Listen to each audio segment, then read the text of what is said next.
लोग स्टार्ट कर रहे हैं actual average profit method. This is basically a method of valuation of goodwill और ऑफ कैलकुलेटिंग अ गुडविल। बाकी दो मेथड भी होते हैं जिनका मैं आने वाले वीडियो में बात करूंगा, but basically in this method नाम से ही समझ में आ रहा है कि हम कुछ लास्ट प्रॉफिट्स का एवरेज लेते हैं, average in sense sum of the profit upon number of years, उनको परचेज ईयर से मल्टीप्लाई करते हैं और गुडविल आ जाता है। लाइक अपन इनको सिंपली समझ सकते हैं कि it is a type of average which is multiplied by purchase year. अब भाई परचेज ईयर सुन के क्लिक तो हो रहा होगा कि ये है क्या, बट क्या होता है मैं आपको एक्सप्लेन कर रहा हूं। Like average actual profit method जिसके दो पार्ट्स हैं, एक है एक्चुअल प्रॉफिट, एक है weighted profit.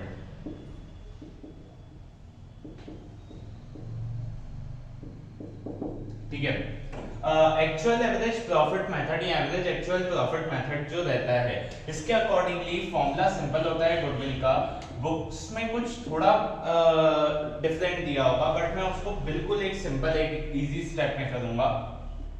Average profit into number of purchase year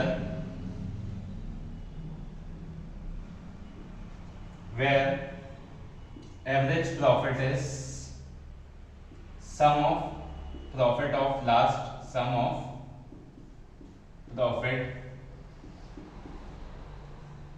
of last n number of years upon n number of years। ठीक है, अब ध्यान देना, ये बेसिक मेथड है जिसको मैं समझाता हूं कि गुडविल कैलकुलेशन करने के लिए average profit into number of purchase year करते हैं। अब मैं सिंपली बात करूंगा नंबर ऑफ परचेज ईयर क्या है। सबसे पहली चीज, नंबर ऑफ परचेज ईयर के बारे में इतनी खास बात अपने टीएस ग्रेवल में की नहीं की है, क्योंकि number of purchase year is definitely a concept जिसको हम कुछ शब्दों में नहीं बता सकते। बेसिकली आप इसे ऐसा समझ सकते हैं, number of purchase year is the number of years by which efforts are putting down to earn this much profit. मतलब इतने सालों के एफर्ट्स जिनकी वजह से आज हम यहाँ पहुंच पाए, तो वो नंबर ऑफ परचेज ईयर है। बट इतनी बड़ी बड़ी बातें अपन नहीं करेंगे, इतनी भारी भरकम बातें, हम सिंपल इन बातों पे आएंगे। That is what is the average profit. Average profit is something जहां पर कुछ सालों के प्रॉफिट को लिया जाता है, जैसे लास्ट 3 इयर्स के प्रॉफिट को लिया जाता है, उनका सम किया जाता है, अपॉन 3 किया जाता है। अगर 4 साल का प्रॉफिट लेंगे तो 4 साल का सम किया जाएगा, अपॉन 4 किया जाएगा। अब यहाँ पर कुछ बच्चों के दिमाग में डाउट आ गया होगा कि भैया 3rd ईयर में लॉस हुआ तो क्या करेंगे। लॉस हुआ तो उसको सब्ट्रैक्ट करेंगे, मतलब profits are added, losses are subtracted upon number 3, मतलब number of years. Number of purchase year is something different from number of years of which profit is taken। Profit 3 साल का लिया है, that consider कि 3 साल का प्रॉफिट ऐड करेंगे, ठीक है। बट परचेज ईयर यहाँ पे 4 भी हो सकता है, 2 भी हो सकता है, that is all considered on the by the management, ठीक है। अब यहाँ पर एक छोटा सा वो आता है, झंझट बोले या कुछ भी बोलो, यहाँ पे हम लोगों को एबनॉर्मल गेन्स को हटाना है और एबनॉर्मल लॉसेस को ऐड करना है। जैसे कुछ इवेंट्स ऐसे होते हैं हमारे बिजनेस में जिनकी वजह से हमारा जो नेट प्रॉफिट आया है, वो नेट प्रॉफिट फ्लक्चुएटेड आया है एबनॉर्मली। एबनॉर्मली फ्लक्चुएशंस कैसे आए हैं मैं आपको एक्सप्लेन करता हूं। जैसे मेरा प्रॉफिट 5 लाख है इन 2080-90, ये नेट प्रॉफिट है। बट उस साल मेरे प्रोडक्शन यूनिट में आग लग गई थी जिसकी वजह से 1 लाख रुपए के गुड्स जल गए थे। तो वो लॉस क्या मुझे हर साल होने वाला है क्या? नहीं। तो एबनॉर्मल लॉसेस को ऐड करते हैं, add that 1 lakh rupees which is counted as abnormal loss। और यहां पर सपोज करते हैं मुझे प्रॉफिट हो गया था।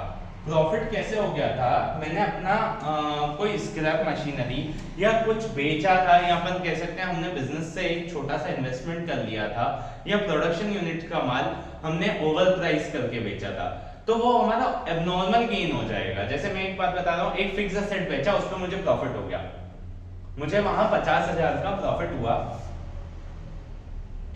जो टेक्निकली हर साल नहीं होता है, वो एक आध साल हो गया। जैसे मेरा बेसिक काम है यहाँ पर टीचिंग का, बट मुझे यहाँ से कुछ सामान बेच के पैसा मिल जाए, जैसे किसी का मोबाइल, किसी की प्रॉपर्टी, उससे कुछ एक्स्ट्रा पैसा मिल जाए, तो वो मेरा एबनॉर्मल गेन होगा। और वो यहाँ की इनकम में कभी भी काउंट होगा क्या? नहीं होगा। अगर यहाँ से होता भी है, सपोज एक डाउट सेशन हो गया, डाउट सेशन से बहुत अच्छा पैसा आ गया, बट टेक्निकली वो मेरा एबनॉर्मल गेन है, वो हर साल नहीं हो सकता है। वो हो गया, एक बिजनेसमैन ने अपॉर्चुनिटी ग्रैब की और कर लिया, बट टेक्निकली वो हर साल नहीं हो सकता। तो एबनॉर्मल गेन्स को सब्ट्रैक्ट करेंगे और एबनॉर्मल लॉसेस को ऐड करेंगे, मतलब जितने भी एबनॉर्मल लॉसेस हैं, एबनॉर्मल लॉसेस को यहाँ पर ऐड करेंगे, एबनॉर्मल गेन्स को यहाँ सब्ट्रैक्ट करेंगे, अपोजिट रूल चलता है। और उसके बाद जो नेट प्रॉफिट आएगा, इसे बोलेंगे net adjusted profit for year 2018-19।